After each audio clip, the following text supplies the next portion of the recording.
Hello everyone. So my name is Ria, or currently I'm working in Japan in Inbound Japan company, and today we have one guest, Irshad San, who is learning Japanese language in Japan. So let's have a short interview with him and understand how his life is going on in Japan. Yes शुरू करें?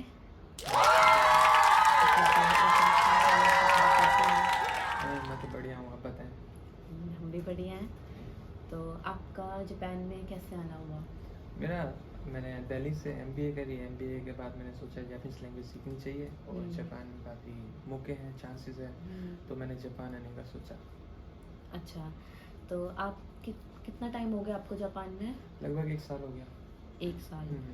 तो Japan में आने से पहले आपको Japanese आती थी? नहीं, जापानीज जब नहीं आती थी, थोड़ा बहुत हिरागाना, कातागाना और थोड़ी सी बेसिक वोकैब्स आती थी। अच्छा, हिरागाना कातागाना मतलब थोड़ा बहुत आप N5 लेवल तक का सीख के आए होंगे. N5 लेवल तक का। ठीक है, ठीक है. तो अगर कोई इंडिया से जापान आ रहा है काम करने के लिए, तो क्या उसको जापानीज आनी चाहिए? ज़रूर आनी चाहिए, कम से कम N3 तक करके आना चाहिए, क्योंकि यहाँ स्टार्टिंग में काफ़ी प्रॉब्लम फेस करनी पड़ती है, क्योंकि इन लोगों को तो इंग्लिश तो आती नहीं. बहुत ही कम लोग होते हैं जो इंग्लिश आती है. तो काम करने में भी परेशानी होगी अगर उनको जापानीज नहीं आएगी तो. अगर जैसे N5 करके नहीं आया तो आरुबाइतो में भी बड़ी दिक्कत आती है उसे. अच्छा, तो अगर कोई जापानीज स्कूल में ही एडमिशन लेना चाह रहा है तो उसको भी पढ़ के आना चाहिए? जी, कम से कम N3 तक तो इंडिया से करके आना चाहिए. N3 तक इंडिया से करके आना चाहिए. और कोई अगर डायरेक्ट N4 में ले तो भी चलेगा या फिर प्रॉब्लम्स सेम तरह की इसको फेस कम से कम बेसिक जो डेली कन्वर्सेशन होती है, कम से कम इतना सीख के आए जो अपनी ज़रूरत के बारे में बता सके दूसरे को. कम से कम इतना आना चाहिए, क्योंकि आप जब जापान आते हो तो जापानीज से जब बात करने की कोशिश करते हो तो इंग्लिश नहीं आती, तो हम अपनी बातें पहुंचा नहीं पाते उन तक और उनकी बातें समझ नहीं पाते, तो ये काफ़ी दिक्कत होती है. ये इस तरह की परेशानी डेफिनेटली फेस करनी पड़ती होगी आपको. और जब आप जापान आते हो एज अ स्टूडेंट तो डेफिनेटली आप बहुत सारा पैसा लगा कर आए हो. जी. और यहाँ पर भी काफ़ी महंगा है जापान. एक्सपेंसेस बहुत ज़्यादा हो जाता है, स्पेशली रेंट एंड ऑल. तो अब उसके लिए आप कैसे, मतलब यहाँ पार्ट टाइम जॉब करते हैं? जी, पार्ट टाइम जॉब से ही मेरा सब खर्चा पानी निकलता है. मेरा जो रेंट है वो भी काफ़ी महंगा है, खासकर टोक्यो में. टोक्यो. और यहाँ पर फूड एक्सपेंसेस भी काफ़ी महंगे हैं. अगर बाहर आप खाने जाते हो एक बारी में 1000 से 1500 येन खर्च हो जाते हैं पर पर्सन. 1000 से 1500 एक टाइम का, बहुत बेसिक खाने में है. बेसिक खाने में अच्छा खाना, मतलब नॉर्मल खाना होता है, इतना अच्छा भी नहीं होता. हाँ, नॉर्मल खाना बिल्कुल. उस चीज़ में आपका 1000 से 1500 येन चला जाता है. तो अगर जैसे कोई स्टूडेंट है आपकी तरह, रियूग आपसे है जापान में, फॉरेन स्टूडेंट, वो किस तरह का आरुबाइतो कर सकता है? क्या आरुबाइतो मतलब पार्ट टाइम, और पार्ट टाइम ढूंढने में भी उसको कोई परेशानी होती है या स्कूल वाले हेल्प करते हैं? देखिए, अगर आपको जापानीज़ नहीं आती तो आपको परेशानी होती है, ज़रूर होती है. फॉर एग्जांपल जब आप आए हो, अगर जापानीज़ नहीं आती, अगर जापानीज़ आती है तो आप मैकडी में भी काम कर सकते हो और 7-Eleven कंपनी में भी काम कर सकते हो. और अगर जापानीज़ नहीं आती तो एक ऑप्शन ये होता है यामातो. यामातो में एक तरह की लेबर ही होती है, सामान वज़न उठाना, उसको लिफ्ट करना, इधर से उधर रखना. तो बेसिकली देखा जाए तो जापानीज़ आनी ज़रूरी है अगर जापान आ रहे हो तो, क्योंकि आपको आरुबाइतो में दिक्कत होती है तो जापानीज़ वो बता नहीं सकते कि मुझे ये दिक्कत है. तो ये चीज़ें होती हैं. तो मतलब अगर आप जापानीज़ करके आएंगे तो आपको पार्ट टाइम में भी बहुत मदद मिलेगी. बहुत ज़्यादा मदद मिल सकती है. तो it's a suggestion I guess. कम से कम N3 तक तो करके आना चाहिए. हाँ.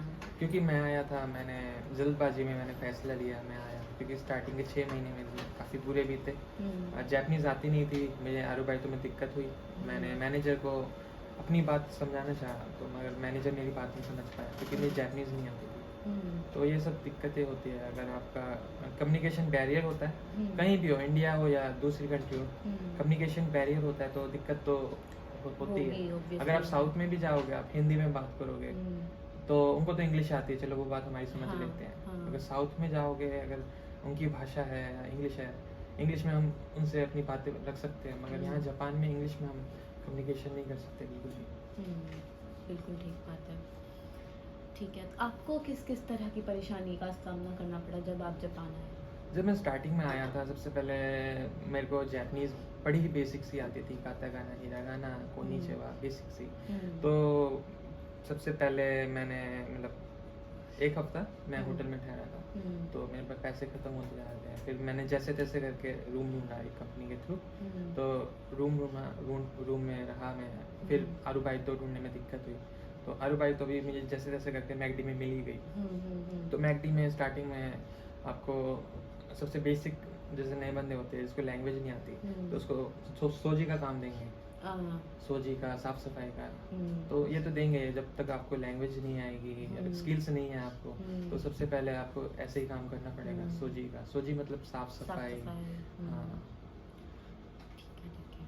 तो उसके बाद अब जैसे आपको 1 साल हो चुका है जापान में, तो जापान में आने जब आप नए आए थे और अब 1 साल के बाद कितना चेंज हुआ है आपकी लाइफ में? 1 साल बाद देखो, मैं अपनी बात रख सकता हूँ। अगर कोई जैपनीज़ मेरे से अच्छे से बात नहीं कर रहा तो मैं उसकी कंप्लेंट कर सकता हूँ इसकी। अगर मेरा कोवर्कर सही नहीं है तो मैं टेंचो से जैपनीज़ में उसको बता सकता हूँ। तो अब ठीक है, मेरे को जैपनीज़ अब बेसिक आती है, इतनी आती है कि मैं डेली लाइफ कन्वर्सेशन ईज़िली कर सकता हूँ। अब कोई परेशानी नहीं है क्योंकि जैपनीज़ आती है, मगर अब जॉब हंटिंग का है। अभी मैं आजकल जॉब ढूँढ रहा हूँ। अब देखो, जॉब हंटिंग में भी आपको जैपनीज़ ही चाहिए।